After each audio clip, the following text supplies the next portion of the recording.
हम इंडिया के most important trunk root पे भी आते हैं जो नॉर्थ। जाति धर्म के भाषण से आप हमेशा बचते अधिक हैं। मोदी जी की सभा है, इसके बारे में कुछ कहेंगे क्योंकि वहाँ से जो भाषण होगी उस भाषण का इफेक्ट चुरू पे पड़ेगा। नमस्कार, आप देख रहे हैं सिटी तक न्यूज़। हमारे साथ मौजूद है चुरू से राहुल कुशवाहा जी से बात करते हैं कि इनकी नीति अभी जो है दो बार सांसद रह चुके हैं और अभी जो रणनीति निभा रहे हैं, कैसी रणनीति इनकी, क्योंकि अभी कांग्रेस पार्टी से और पिछली बार जो 2 टर्म था इनका बीजेपी से, तो अभी की रणनीति कैसी है आपकी? बढ़िया है, चल रहा है। हमने 10 साल में बहुत अच्छा डेवलपमेंट का वर्क करा है कॉन्स्टिट्यूंसी में। कॉन्स्टिट्यूंसी के इंफ्रास्ट्रक्चर को मजबूत करने के लिए बहुत इन्वेस्टमेंट करवाई है और एक राइट एनवायरनमेंट बनाया है जहाँ पे इन्वेस्टमेंट्स आनी चाहें तो आ जाएं। हमारी यूएसपी ये भी है चुरू लोकसभा क्षेत्र की, हम दिल्ली और जयपुर के नज़दीक में हैं।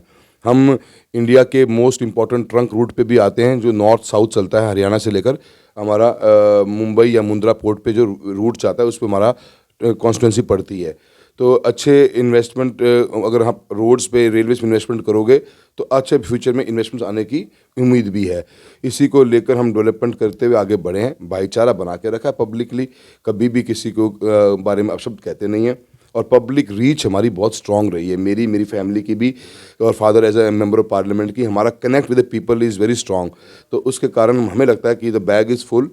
हमने अच्छा एक कार्यकाल दिया है और आने वाले समय में भी जनता का आशीर्वाद मिला तो उसी पथ पर चलकर चूरू को और आगे चमकाएंगे। एक सवाल और है कि अभी आप हमेशा भाषण देते हैं कि जाति धर्म के भाषण से आप हमेशा बचते अधिक हैं और बचना भी चाहिए, तो इस पे आप क्या कहेंगे? देखिए, मैं ये मानता हूँ कि ये बैसाखियाँ होती हैं, इनको हमने कभी यूज़ किया नहीं क्योंकि आप ज़िंदगी में कितने जियोगे कुछ पता नहीं, पर आप क्यों ये फालतू का बैगेज लेके चलो और किसी भी। हाँ ठीक है, लोग भड़काते हैं, अपोजिशन वाले बोलते हैं बहुत हैं इन बातों को लेकर, पर पब्लिक एट लार्ज को पता है कि भाई कोई भी रिकॉर्डेड या तो स्टेटमेंट होना चाहिए या बोला होना चाहिए, लिखा होना चाहिए। हम नहीं बोलते, ना मेरे पेरेंट्स की कभी, फादर की कभी ऐसी थॉट प्रोसेस रही है ना कि मेरे दादाजी की रही है। हम सब ने दिमाग किसी पे लगाया कि काम करिए, ईमानदार रहिए और जनता के साथ कनेक्ट बना के रखिए, जनता आपको अपना आशीर्वाद देती रहेगी। एक सवाल और है कि आप हमेशा कहते हैं कि काका की खाज, ये क्या है? काका की खाज ये है कि हर चुनाव में काका को लगता है कि मैं टिकट कटवा दूँ। क्यों कटवा दूँ पता नहीं। काका की बीमारी है, उसका इलाज कराने के लिए काका को बताना पड़ेगा कि मेरी बीमारी है कहाँ। आप किसी डॉक्टर के पास जाओगे और बोलोगे कि सर मेरे तो शरीर में दर्द हो रहा है, तो डॉक्टर पूछे कहाँ हो रहा है, यहाँ हो रहा है, पेट में हो रहा है। फिर वो पेट में भी 3-4 जगह दबा के देखता है, अच्छा यहाँ है क्या, तो अच्छा वो तो नहीं है ना बीमारी। अब आप खड़े होकर बैठ जाओगे, मेरे को बीमारी, मेरे को दर्द हो रहा है, कहाँ बताओगे नहीं तो मैं क्या दवाई दूँ आपको, दे सकता है कोई दवाई?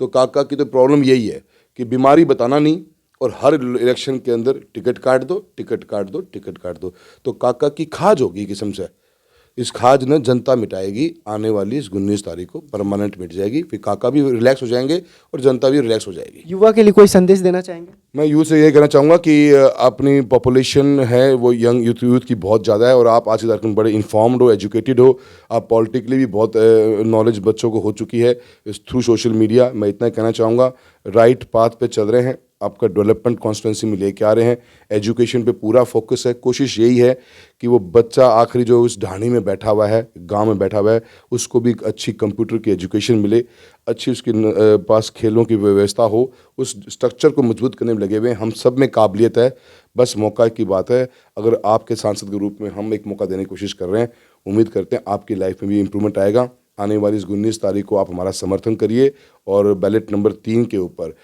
कांग्रेस पार्टी का जो मुझे जो प्रत्याशी बनाया, टिकट दी है और हाथ के निशान के सामने वाले बटन को दबाकर आप हमारा सहयोग करिए।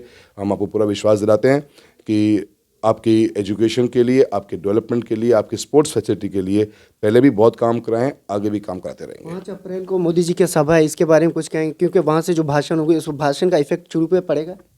मैं नहीं मानता कि अब पब्लिक ने अपना माइंड बना लिया है, पब्लिक का माइंड मेकअप हो चुका है, पब्लिक अब दिल में बिठा चुकी है कि इस बार कांग्रेस को यहाँ से जिता कर भेजना है।